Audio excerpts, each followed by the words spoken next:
Hey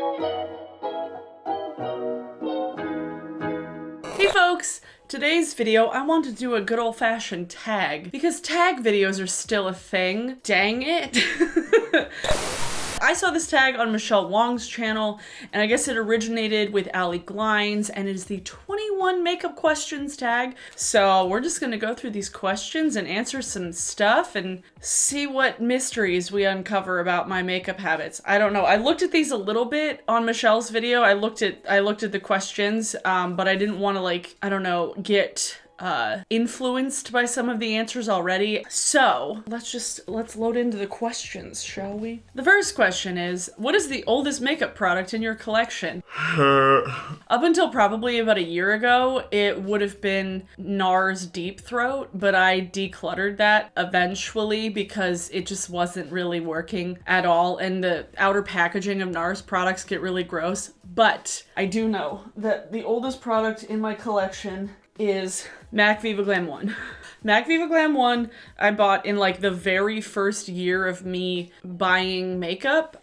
So this is a 10-year-old lipstick. It's gross, I know. It still somehow smells like vanilla. I'm not sure how that's possible, but Viva Glam 1 is one of those like really like universally flattering kind of browny red colors. I mean, there's a reason they made it Viva Glam 1. They made it the first Viva Glam lipstick because it works for so many people. Like, it's a dark red, but it's got some brown in it. It's like a neutral tone. It's not like too blue and it's not too yellow. It's just like perfect red. And honestly, I don't remember the last time I wore this, but I'll probably still wear it. I don't know. I feel like if I brought this back to MAC now and I'll be like, yeah, I've had this for 10 years, people will be like, wow. But yeah, Viva Glam 1 from MAC is my oldest makeup product. It's disgusting, I know. Question 2. What is your most recent makeup purchase? Purchase? My Oma Beauty concealer I re-upped on, this is the shade T1, but I have T.75 in my makeup bag. That's the most recent thing I bought. And then before that, I would say the Auric Glow Lust, but definitely most recently this. I did get some stuff from Odin's Eye, but I didn't purchase those. I got those in PR, so I don't count those. But like the most recent thing I bought was concealer. I'm so excited. But I do love this Oma concealer. Oma Beauty Stay Woke concealer is, it's my new favorite concealer. It like toes the line like in between the Cover FX full coverage one and then the NARS Raimy Gradient. Wow. The NARS Creamy Radiant Concealer. It's like right in the middle of those two, and I really, really like it. And I have the color 0.75, which is a really good brightening concealer for me. It's what I'm wearing right now. But T1 works for me as well. Okay, next. What is the first makeup product you ever used? Oh God, probably, wait, no. It was either like a Bonnie Bell lip gloss from like Rite Aid, like a million years ago, or like 23 years ago. It was definitely probably a Bonnie Bell lip gloss because like my mom didn't wear makeup. Like my mom doesn't wear makeup, so I didn't have any of that like wearing my mom's makeup thing when I was a kid. So it was either a Bonnie Bell lip gloss or my sister and I were obsessed with the sheer cover infomercials back when they were like on late night television. Tap it out. You just need a tiny little bit and it covers it right up. Look at this. Unbelievable. Look at this. Is this amazing? But it was definitely some sort of like lip smackers Bonnie Bell vanilla sugar lip gloss that I can think of. I mean, it was the late 90s, early 2000s. What else do you expect? I didn't wear a lot of makeup when I was young. Like, I really only started wearing makeup as like an adult. Question number 4. What is a makeup trend that you used to love but now you hate? Oh, bright lipstick. Super bright lipstick. Bright. The brightest lipstick. The thing is, I like it on other people. I just don't like it on me. Like the brightest lipstick, I used to just obsess over just like having the brightest coral and the brightest red and the brightest pink. But now I'm just like, here, give me like a muted mauve or like a lip gloss and I'm good to go. Or like a black. Like those are my 3 lip colors of choice. Like either something dark and vampy, something nude, or a lip gloss. Like I don't do bright lipsticks anymore. That took me way too long to think of. What is a makeup trend that you used to hate but now you love? Fake freckles. I love fake freckles. I think fake freckles are cute as hell. And I feel like I used to just like hate on the fake freckles trend because I was just like, why are you painting on freckles? I had the same kind of idea of fake freckles as I think of people wearing like fake glasses, because it's like, you don't need glasses. Why are you wearing glasses? Freckles are cute and I like them. Question number 6. What is your favorite step in your makeup routine? I would probably say eyeshadow. I feel like it's one of those things that can very quickly kind of like change. You get to see the like progression of like something very simple into something that's like big and wow and in your face and bold. It's just one of those things that you can do so many different things with it, and the transformation is so easily kind of tracked. And also for me, eyeshadow is relatively easy. Like I use a lot of blending brushes, so I don't do a lot of packing and blending. I just blend as I go. So for me, eyeshadow isn't that difficult. Say like something like an eyeliner or like a liquid lipstick. But I really like eyeshadow, and I like blush too. Blush is really fun because I just get to like, I don't know, make my face all bright and fun and flirty. Question number 7. What is a makeup product you can't live without? Mascara.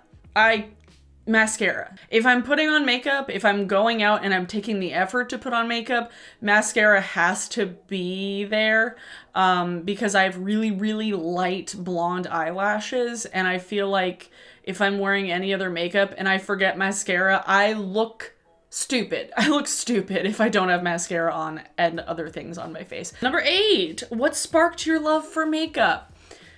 Honestly, YouTube. I started watching Michelle Phan way back in the day, and I think it was actually my sister who showed me Michelle Phan's videos, and I started watching Michelle. I started watching Promise, her sister-in-law, and Purse Buzz, and Bub's Beauty, and Candy Johnson, and X Sparkage, and all of these early YouTube makeup pioneers. And I would say I like wore some makeup before then, but it was always just like whatever I thought to grab in the drugstore, and it was never anything that I like thought about a lot. And it wasn't until I started watching like YouTube and actually like figuring out what techniques were and what products were and like what products did different things and what brands were better than other ones. That didn't happen until I started watching YouTube. You know, it still is the thing that keeps my makeup love going. So it's been a nice long decade. Oh boy. Question number 9. What is the worst makeup look you've ever done?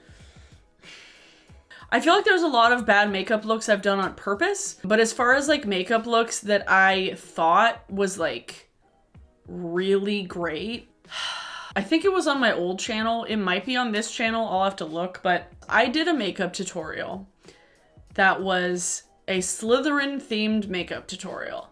And I was doing all of the Harry Potter houses because I was like a Harry Potter nerd. I kind of grew out of that since then. Like I can still appreciate Harry Potter, don't get me wrong, I still like the books, but like I don't obsess over it the way I used to. And I did a Slytherin makeup look with like a silver and like Kelly green eyeshadow look from my Coastal Scents 88 palette. I just used the Coastal Scents palette, I swear to God. And then like a bright, chalky, disgusting baby pink lip gloss. Lipstick. It was a lipstick. And I remember I only used it because it was called Narcissus from NYX. And I was like, ooh, Narcissa Malfoy. Yeah, that's a really... What? No. The look... And I had like a pixie cut. So it was like, it was so bold. And my hair was so short and red, and it was just such a bad look. Like the shapes of it was really bad. I even did a Hufflepuff look that had like just black all over my eyes. That was like a stripe, like a slit down the middle where it's like black and yellow. That even looked better because I wasn't wearing like horrendous lipstick. Mistakes were made. Question number 10. What is your favorite makeup look you've ever done? Oh God. I don't know if I can narrow it down, but I really do. I would say in general, my two-tone makeup looks are some of my favorites. I don't know if I could pick one, but I really like this pink and purple one I did with the original Norvina palette from ABH, the like velvety one. I'll include a still here. I really liked that one. And then I really like the two-tone green and mustard look I did from the original Gemini palette from Melt. And I feel like just that two-tone theme, like the two-tone looks, I really, really like doing because they're very fun. They're very easy to be bold because you're just doing the same thing with different colors on each eye. And it's not like a revolutionary eye shape. You're not doing like crazy liner and like graphic stuff. You're not cutting out anything. You're just doing like a kind of basic, colorful, smoky eye, but with different colors on each side. And I really, really have liked doing that, especially with my two-tone hair. Next, what is your favorite drugstore makeup product? The Essence/Princess Mascara. Question number 12, what is your favorite splurge makeup product? I don't tend to buy super, super expensive eyeshadow palettes. Like I've never bought a Natasha Denona or a Pat McGrath one. But I feel like the Cover FX Illuminating Setting Spray is like $31 for a setting spray. And I would say this is a splurge because it's a $31 setting spray. Like, it's a setting spray. It's something that I should be able to find a dupe for in the drugstore, but I just don't. And I don't know. I've again repurchased this so many times at this point. At least six. Question number 13. What is your most repurchased makeup item? The Essence/Princess Mascara. And I was like, well, yeah, it's either the Essence/Princess Mascara or the Bare Minerals Bare Pro Foundation. I feel like I've probably been using the Bare Minerals foundation for longer, but those last me longer than mascaras. So like in terms of time, I've been using the Bare Minerals foundation for longer, but like number of times I've bought it, the Essence mascara. Question number 14. What is your earliest makeup memory? Watching those sheer cover commercials late at night. I was obsessed with infomercials, like so much. I had the turbo cooker, the magic bullet. I definitely wanted more infomercial things. I loved infomercials so much. Like, Food Network and infomercials were my weird comfort TV growing up. Like, I loved my cartoons, don't get me wrong, but like 30-Minute Meals with Rachel Ray and infomercials were like my comfort TV things. I remember watching those and just like seeing the transformations of just like blending in this mineral powder with a brush and you get to see it and it's like in real time. It was amazing. And I asked my mom to buy it for us and she did. I used it. I don't remember how long I used it for, but that definitely kind of shaped how I looked at mineral makeup when I first started using makeup. Because I've used mineral makeup, whether it was a powder or a liquid, for most of the time I've been wearing makeup. Question number 15. What is your favorite place to shop for makeup? It used to be Sephora, but now, honestly, since the pandemic started, I really just like shopping online for makeup from individual stores. If I had to pick between Sephora and Ulta, it would be Ulta, just because you can get everything in like a one-stop shop and the people don't bother you in Ulta. Question number 16. What is your most underrated makeup product?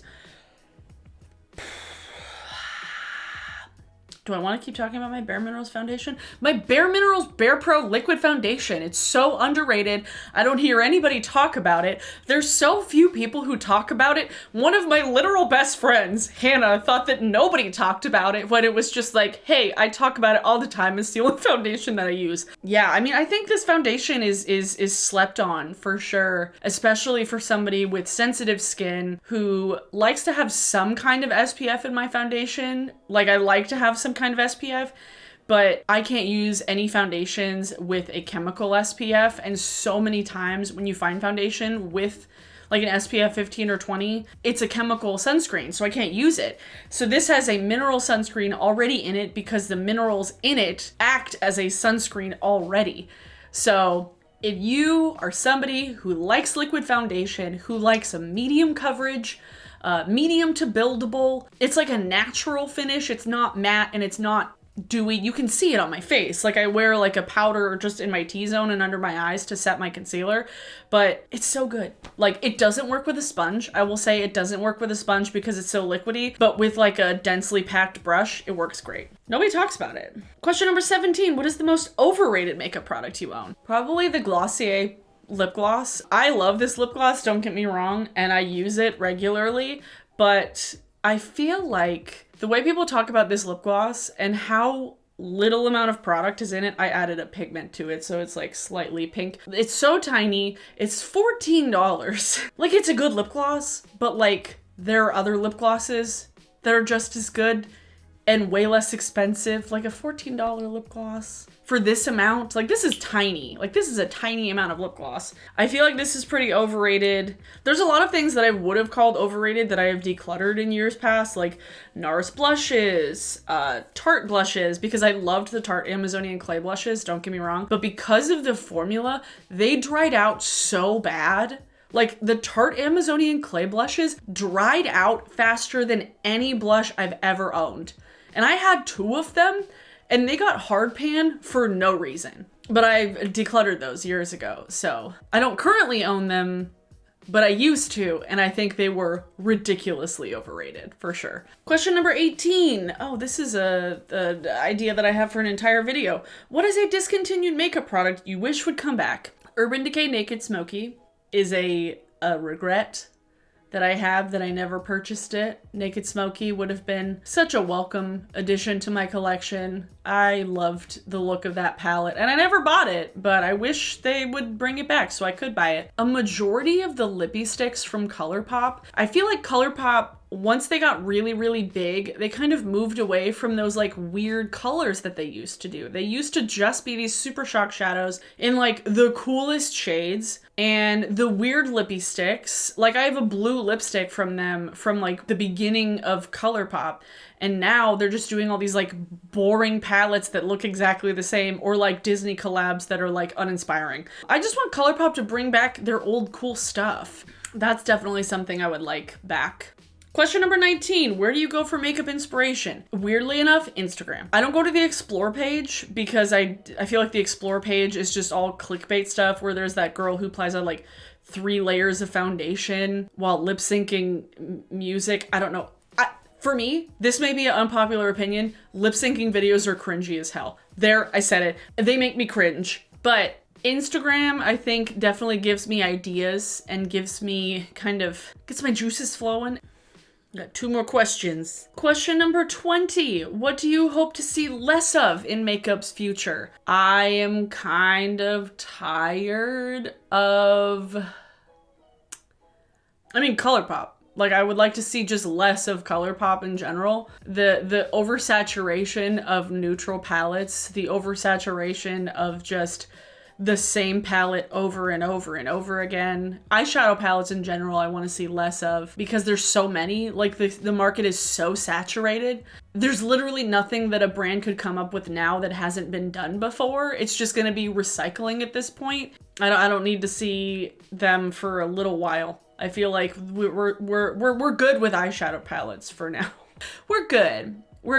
And then that leads me into question number 21. What do you hope to see more of in makeup's future? I want to see more kind of cream eyeshadows that are comfortable, ones that aren't so expensive, because I feel like the brands that do cream eyeshadows are the luxury brands, like so much. And I'm like, I don't want to pay $35 for like a single cream eyeshadow. Like, I want smaller brands and indie brands and even drugstore brands to do more of these like kind of wash of color cream eyeshadows, because it's easy. It's easy to do with a brush. It's easy to do with your finger. Obviously, when you're at home, you can do it with your hands. But yeah, kind of like minimal eyeshadow type things where it's just like one shade, but it's got dimension to where you can put it all over the lid and it looks like you're wearing different eyeshadows. I love blush duos, and I know there's so many blush duos, but I love blush duos. I think they're really fun. I would like blush duos that have like 2 different kind of tones, not necessarily like complementing matte and shimmer shades. I feel like kind of like you take a blush palette but just cut it in half, where it's two separate blushes, where if you wanted to mix the two together, you would get like a different tone, or you could be like, oh, I want this like warm base pink or this cooler base pink. Like I want that kind of blush duo things. I think it's fun. And I think just small. If we're gonna do palettes, I like small palettes, like little color stories. 6, 4, 3 eyeshadow trios. What a concept. Like taking these kind of monochromatic eyeshadow palettes that these brands are putting out that are like 9 colors, but cutting it down to 3. I would like that. Smaller things in general. So those were all the questions. I'll tag people down in the description. I can't think of anybody at the moment. These were fun to answer. They were fun to come up with. Some of them were more difficult than others. So definitely do this tag if you feel like it, if you want to answer the questions. I love a good tag. And if you do it, please tag me. Let me know that you did it. Tweet it at me or whatever. Just tag me in the description. Yeah, for today's song of the day, let's see. It's getting very hot in my room. Today's song of the day is Goat by Polyphia. I've been listening to this song particularly quite a lot lately. I haven't listened to a ton of Polyphia in general, but this song came on autoplay after I was listening to some other stuff the other day, and I was like, oh, this is awesome. I'd heard Polyphia in the past, like I had heard of them, but I never really listened to their music, but like I'm into it. You know, I'm into it, like really fast, like finger picking. I'm a fan. But yeah, Goat, or G-O-A-T. I'm sure it's Goat by Polyphia is your song of the day. Definitely check down in the description. I will have all these questions below, everybody who I tagged, link to the song of the day, link to all my social media, my Twitter, my Instagram, my Twitch, and my P.O. box will be down in the description. Keep staying masked up, keep social distancing, keep being careful, and stay in the know of when you're able to be eligible to get your vaccine. And if you've been doing all of those things, I really appreciate you because it's super important, and it's the only way we're gonna get out of this in any kind of timely manner. So thanks for watching, everyone. Hope you guys are having a good week, and I will see you all in my next video. Bye!